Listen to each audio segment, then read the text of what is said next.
This is Dr. Neil Burney. He lives in Bermuda, a stunning Atlantic island 640 miles east of North Carolina, USA. So now it'd be, yeah. He spent the last 30 years practicing veterinary medicine, but now he's transferring his veterinary skills to help save, protect, and learn more about the incredible marine life of Bermuda's ocean. This is a completely wild shark.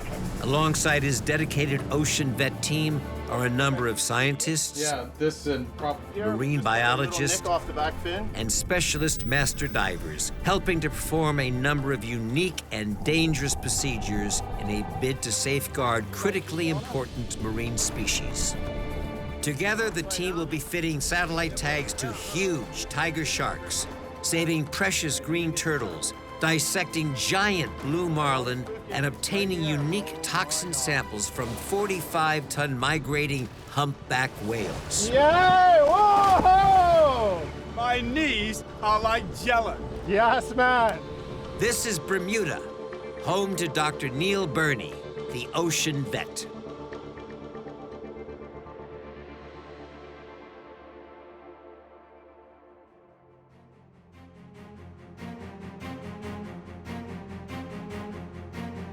These glorious waters off the coast of Bermuda are home to one of the most coveted game fish species in the world, the giant blue marlin.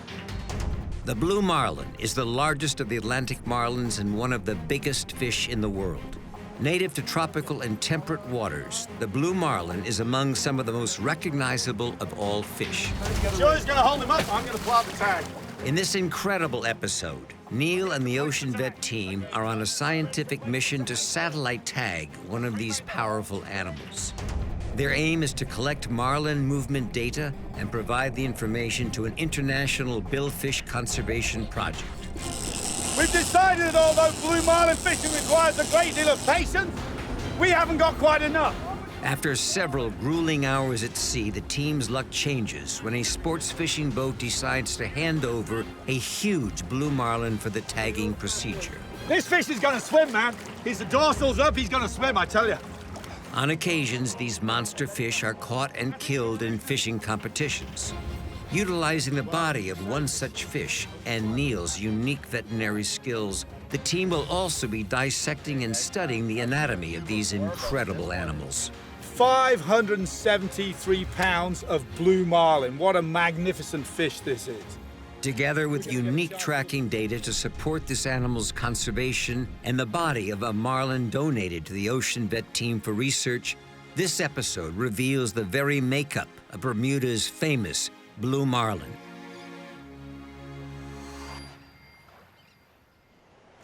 So the blue marlin is considered by many to be the ultimate sport fish. Requires serious gear because its powerful runs can strip a reel of line in no time. This is a large bait that we use. We troll this behind the boat, and the reel here is capable of exerting massive amounts of drag so that we can tire the fish out. Hopefully we tire the fish out before we tire me out. Catching one of these huge fish for tagging will not be easy. Choi Ming, the series marine biologist, Andrew Kirkpatrick, the team's underwater videographer, Dylan Ward, the team's fisherman, and Oscar Doyce, the second boat captain, will all be working together to bring a blue marlin to the side of the boat. So at first glance, you may think that this is a fairly large lure, but you have to consider that a 1,000-pound blue marlin is entirely capable of eating a 200-pound yellowfin tuna in one bite.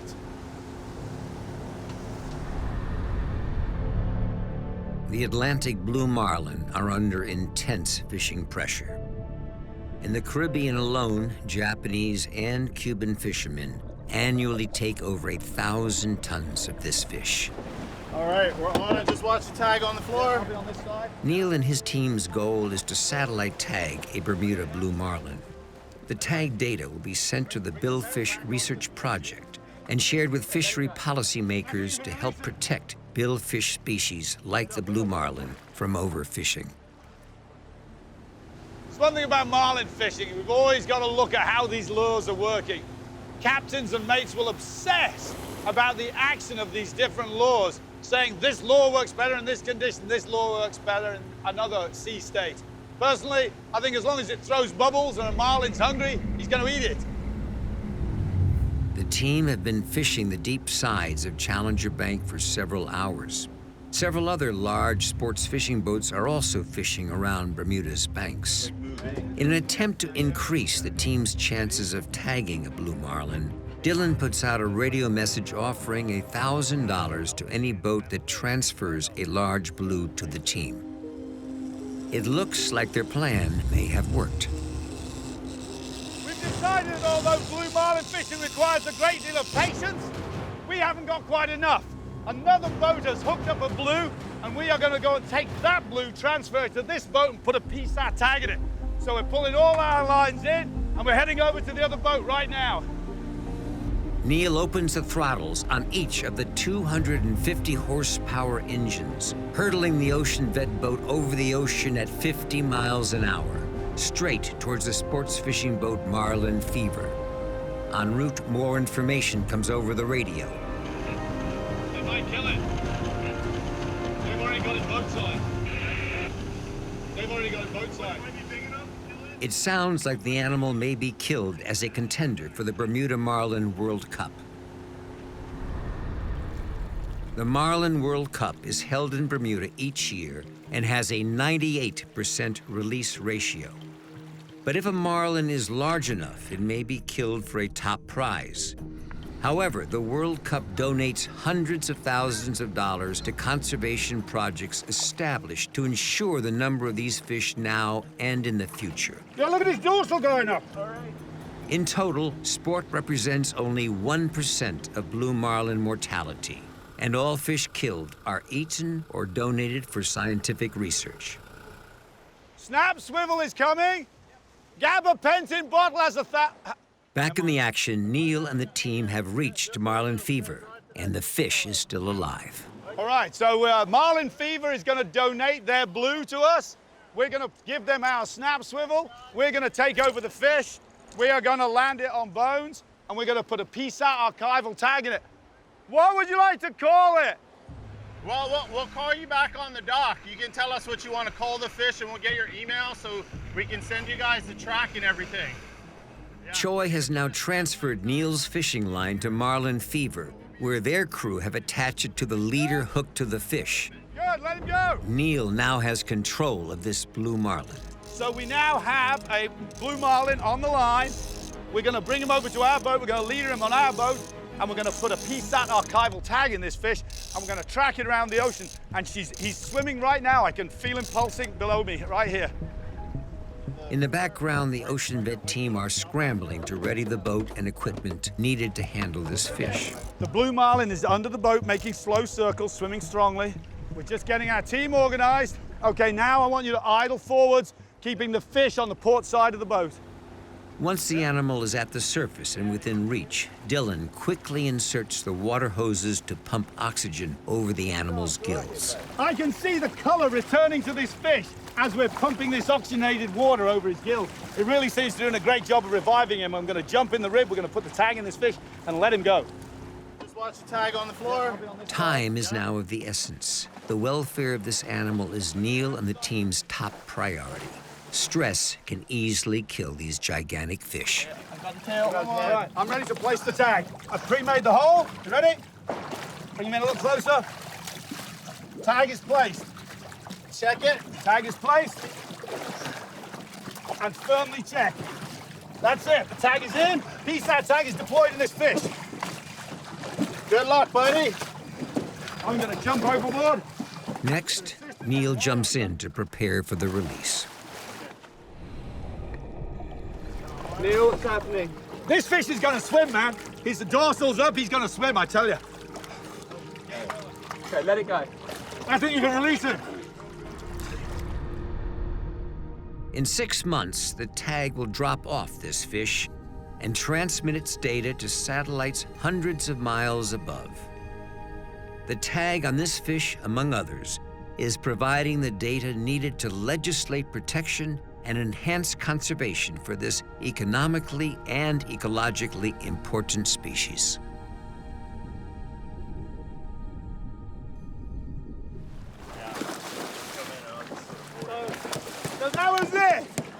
Ocean Vet team has tagged and released the Blue Marlin out here on Bermuda's Challenger Bank exactly as we'd hoped to do so.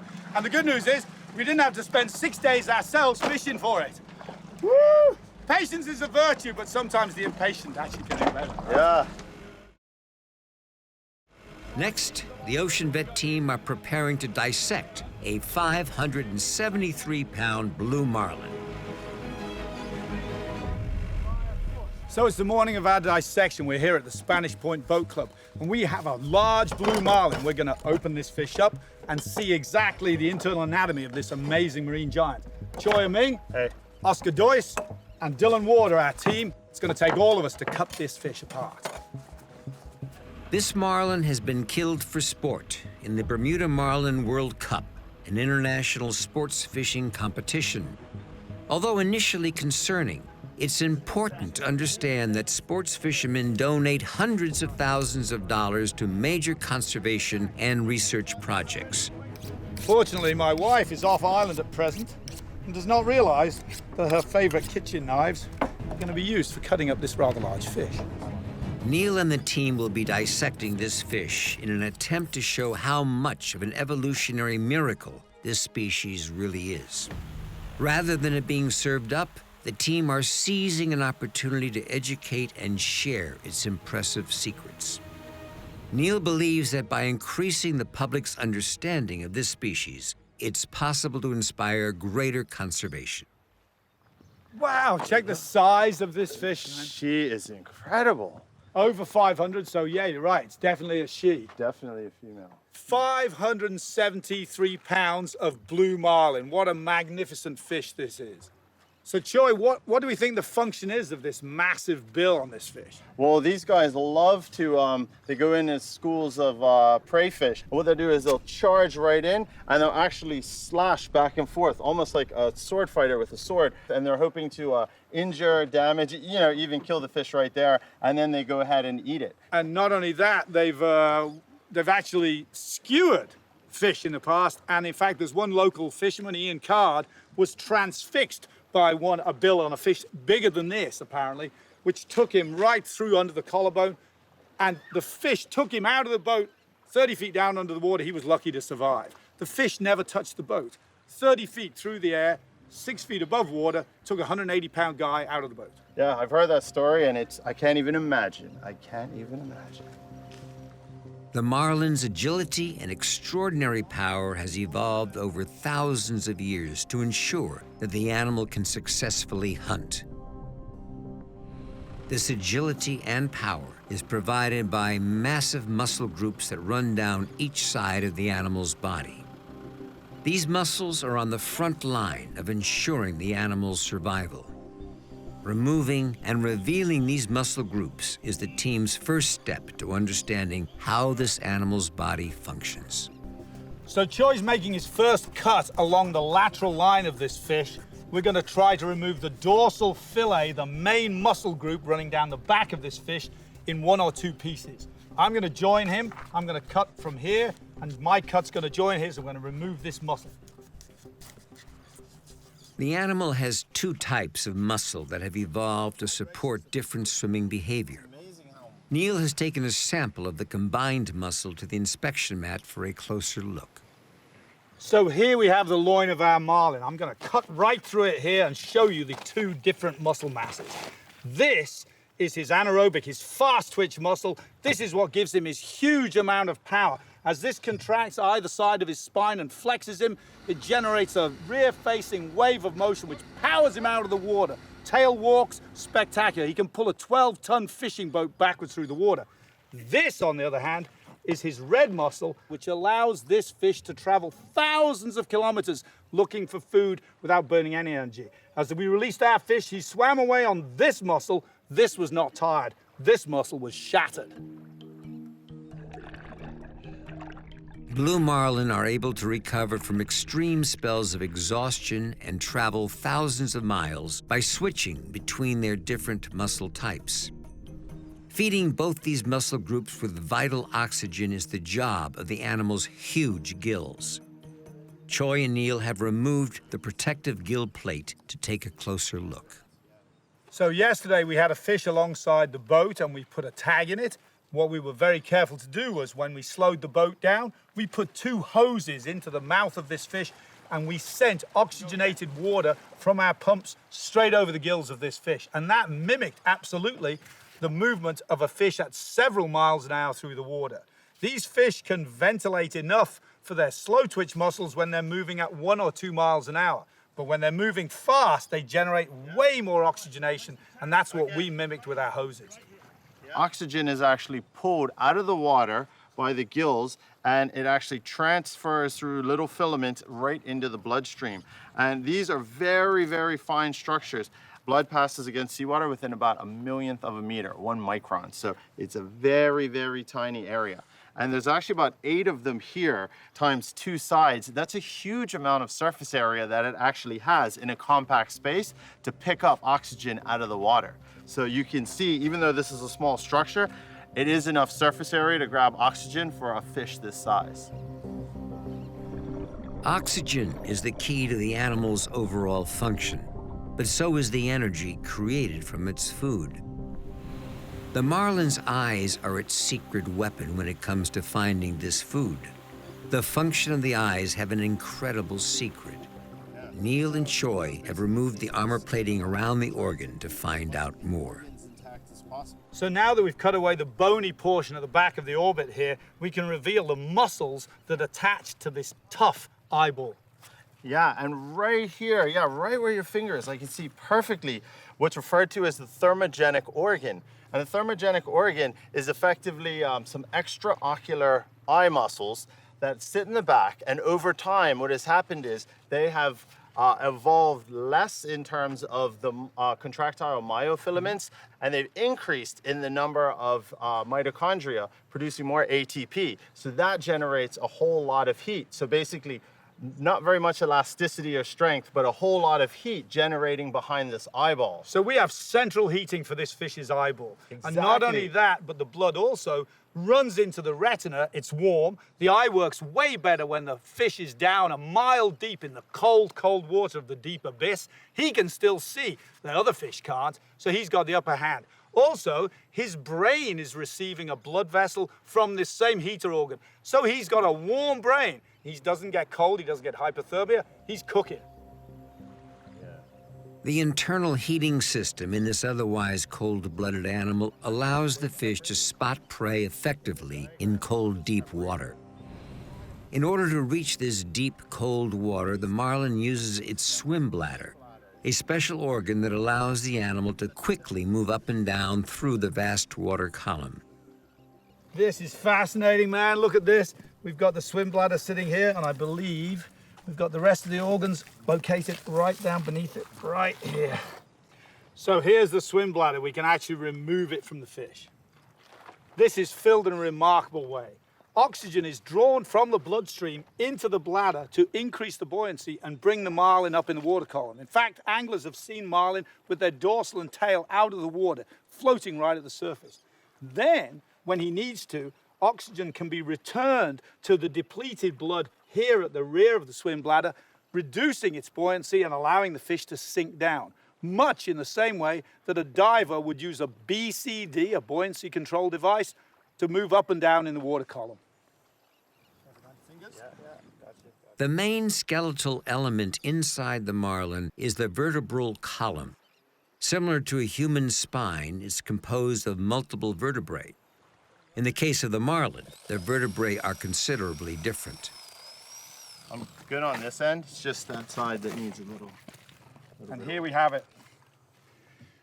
And what you may be able to see here, it's difficult to see, but the actual vertebral body is here, and here, and here. And yet the spinous processes are separated by some 2 inches on either side.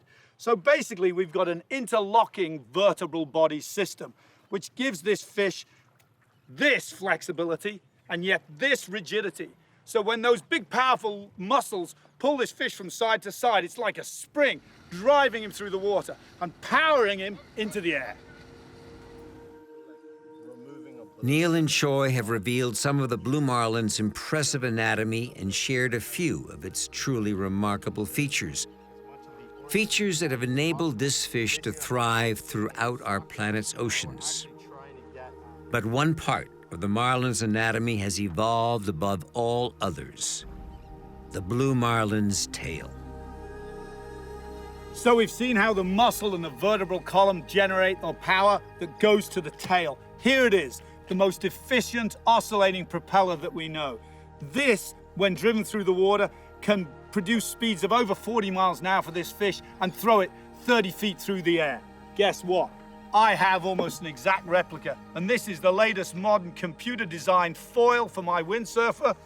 Look how remarkably similar it is to what nature has achieved after natural evolution has occurred over millions of years. The marlin had it right all along. A variable aspect foil, brilliant in design. Dissecting an animal like this has provided me with a unique opportunity to learn more about this creature. Like so many marine species, they are often out of sight, out of mind. This has reaffirmed to me why we work so hard to protect all marine species. They deserve our attention. They have developed into such remarkable creatures. Neil and the team continue to work with the sports fishing community and plan to tag more blue marlin in the coming years. I'm ready to place the tag. The tag on this fish revealed the marlin traveled 300 miles north of Bermuda. It was likely following the Gulf Stream's temperature gradient. This cold and warm water meeting point tends to accumulate marine life. It's highly likely this blue marlin was in pursuit of food. I think you can release it. Sadly, the tag malfunctioned and popped off just after this journey. Consequently, no long-range migration was recorded. Neil and the team will be continuing their work to gather more data. Data that will ultimately help protect this species long into the future. Next time on Ocean Vet, Neil and the team join the Bermuda Turtle Project, helping to collect vital data in a bid to improve the numbers of green sea turtles around the world. He actually looks in pretty good shape. Neil will also be rescuing sick green sea turtles from Bermuda's beaches to rehabilitate and release them back into the wild. We wish this guy all the best. He has a tough road ahead as he continues on his epic journey. Good luck, little one.